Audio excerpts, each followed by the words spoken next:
Welcome back to this video. My name is Rafi Yakub right here, and in today's video I'm going to show you on how to update your Edge browser and improve your browsing performance. So let's see.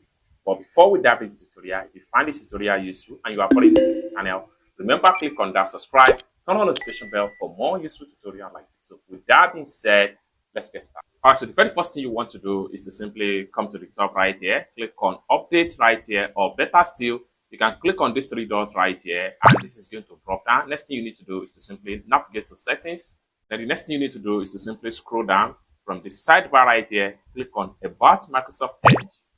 And in a few seconds, it's going to check for update. Now you can see right here that an update is available. Select download and install to proceed. Network charges may apply. What you need to do is to simply click on download and install.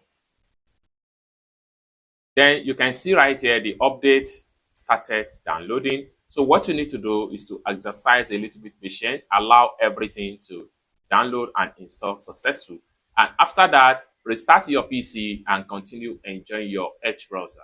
I hope you really got value for this video. If you find this video useful, give this video a big like, and also remember to subscribe to the channel for more useful tutorial like this. Thank you so much for watching, and I hope to see you in my next video. Bye for now.